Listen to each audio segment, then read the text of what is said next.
Tahun ini pada bulan Mac, hari Sabtu ni sebenarnya. Dan untuk membincangkannya lebih lanjut bersama kita pada hari ini adalah Puan Amni Yusof, pengarah bahagian kanak-kanak JKM. Okay, dan baiklah, tema untuk tahun ini, untuk sambutan kali ini adalah kanak-kanak pewaris kegemilangan negara. Jadi mungkin boleh dikupas dan diberi pengertian apa maksud di sebalik ungkapan tersebut. Okey, terima kasih. Sebenarnya tema ni itu sayangi kanak-kanak pewaris kegemilangan negara, sebab kanak-kanak ni kalau kita tak bentuk daripada kecil lagi dari segi sasiah dia dan sebagainya, mereka akan membesar menjadi seorang yang mungkin mereka akan ambil alih daripada kita Jadi kalau daripada kecil kita tidak asah mereka, tidak beri kasih sayang, tidak memberi perlindungan kepada mereka, mereka kebesar akan menjadi orang yang tidak dapat memimpin negara. Jadi itu kita sayangi kanak-kanak dengan memberi kasih sayang kepada kanak-kanak.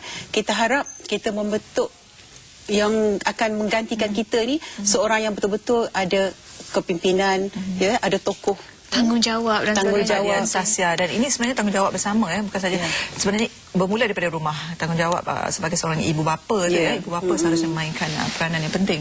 Dan sebenarnya ini merupakan kali ke-52 sambutan ini diadakan Dan apa sebenarnya objektif sambutan Hari Kanak-Kanak sedunia ini? Sebenarnya kan kita ada dua objektif memang yang ditetapkan oleh PBB, iaitu nak memberi pengiktirafan dan penghormatan kepada hak kanak-kanak. Kanak-kanak ada Children's hak. right. Yes, kanak-kanak ada hak, tetapi kita kadang-kadang kita ingat awak kanak-kanak dewasa je ada hak. Tapi kita nak beri pengiktirafan bahawa mereka ada hak dan juga untuk menyedarkan masyarakat bahawa masyarakat keluarga juga bertanggungjawab untuk memelihara hak kanak-kanak ni.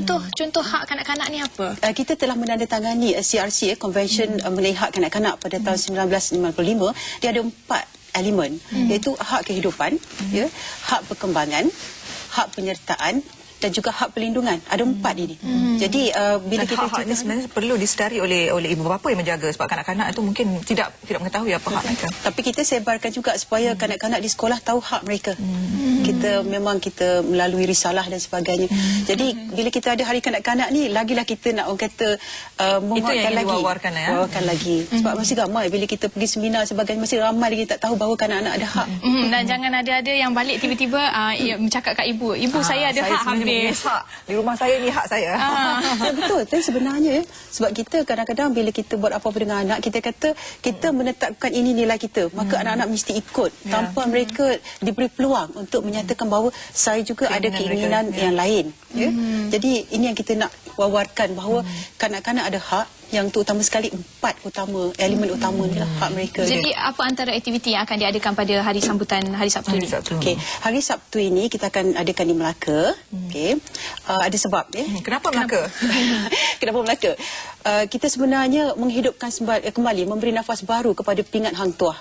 Sebenarnya kita pernah anugerah pada tahun 1960, tetapi diberhentikan pada tahun 1983. Diwujudkan selama 23 tahun. Jadi masa itu kita bagi kepada mereka yang menunjukkan sifat keberanian yang istimewa. Kanak-kanak. Iaitu kanak-kanak bawah 18 tahun. Okay. 18 tahun. Jadi pada tahun 83 kita berhentikan sebab dirasakan masa tu nak memberi anugerah hanya kepada keberanian saja tidak mencukupi.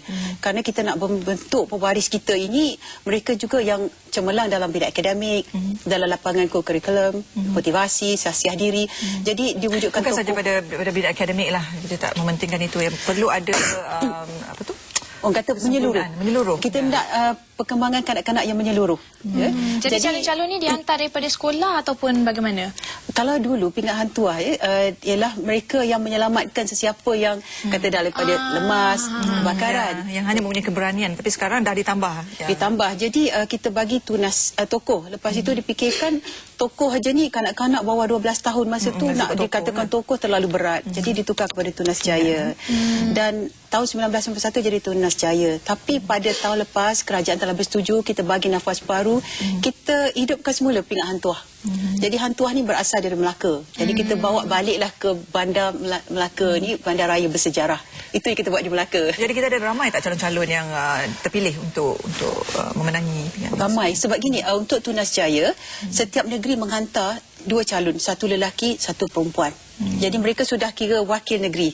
Kita sudah memberi anugerah peringkat negeri, dan di kalangan mereka kita pilih pula Tunas Jaya Kebangsaan, 1 lelaki, 1 perempuan.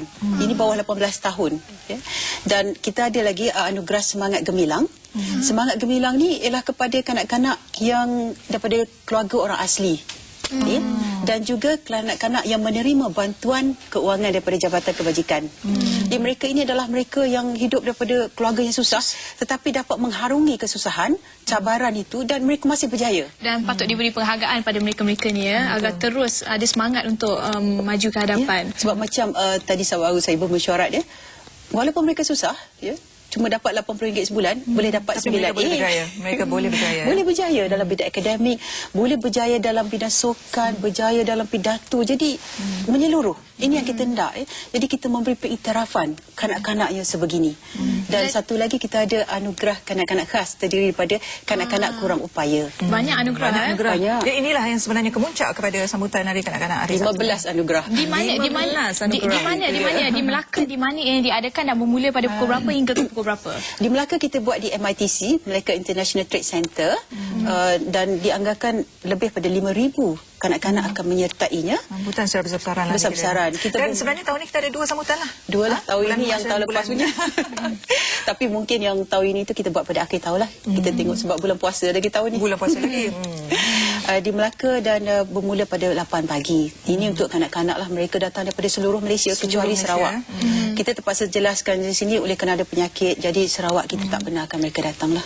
Jadi ni masih boleh. Jadi bagi ibu bapa yang masih nak bawa anak-anak masih sempat, masih boleh untuk menyertai ya. Adakah itu terbuka kepada orang ramai tu? Kita terbuka, kita jemput. Kita jemput semua Kalau sesiapa yang berminat sebab MITC itu luas. Jadi kalau mereka berminat dijemput ada. Selain anugerah-anugerah ni ada apa-apa aktiviti lagi yang diadakan? Kita adakan juga forum. Forum ini kita adakan di King's Hotel di Aikroh Melaka. Untuk anak-anak ke untuk ibu bapa? Ini untuk kanak-kanak yang daripada tingkatan 3 hingga tingkatan 6. Ini juga untuk ada tema dia, iaitu forum ini dilaksanakan oleh Majlis Kebajikan Kanak-kanak. Tema dia kesejahteraan kanak-kanak, keutamaan kita. Juga akan diadakan pada hari yang sama. Dia pada 24 pada 24 hari bulan. Yang ini khas untuk kanak-kanak zon selatan, iaitu daripada Johor, daripada Melaka, daripada Negeri Sembilan. Dia termasuk juga kanak-kanak OKU ni. Jadi sebenarnya jemput. Itulah. Jadi kita minta pada orang ramai untuk sama-sama memeriahkan Hari Kanak-kanak Sedunia yang bakal diadakan di MITC Melaka hari Sabtu ini. Dan turut berangkat pada hari tersebut untuk merasmi ialah Seri Paduka Baginda Raja Permaisuri Agong. Itu dia, kita ada tetamu kehormat di situ. Tuanku memang berangkat setiap tahun untuk. Jadi apa harapan daripada untuk berhubung dengan pembangunan kanak-kanak ni? Harapan kita agar masyarakat, terutama sekali keluarga sedar akan tanggungjawab mereka. Kalau mereka dah ada anak, kanak-kanak ada keperluan, ada hak. Keutamaannya ialah membekalkan, memenuhi keperluan kanak-kanak. Pakai, makan, minum cukup. Pembelajaran juga penting kasih sayang, pembelajaran. Kasih sayang ni yang kurang sikit ni. Itu yang kurang. Kalau kita ada kasih sayang, kita tidak akan abai, kita tidak akan dera kanak-kanak. Tapi kerana bila bab kasih sayang tu tak ada tu, itu yang terjadi macam-macam trend yang membimbangkan sekarang ni, penganiayaan dan sebagainya. Jadi itulah harapan kita bermula daripada ibu bapa sedar akan tanggungjawab. Kalau ibu bapa sendiri dah tak bertanggungjawab menjaga anak-anak, masyarakat lagi jauh kan. Itu yang kita harapkan lah. Baik, kita ucapkan terima kasih kepada Puan Nur Amni Yusof daripada Jabatan Kebajikan. Semoga Hari Kanak-kanak Sedunia akan berjaya dengan lancarnya. Jaya dan berlangsung dengan meriah sekali hari Sabtu ini. Terima kasih sekali lagi. Dan kita berhenti rehat seketika. Kembali lagi selepas ini. Okay, thank you.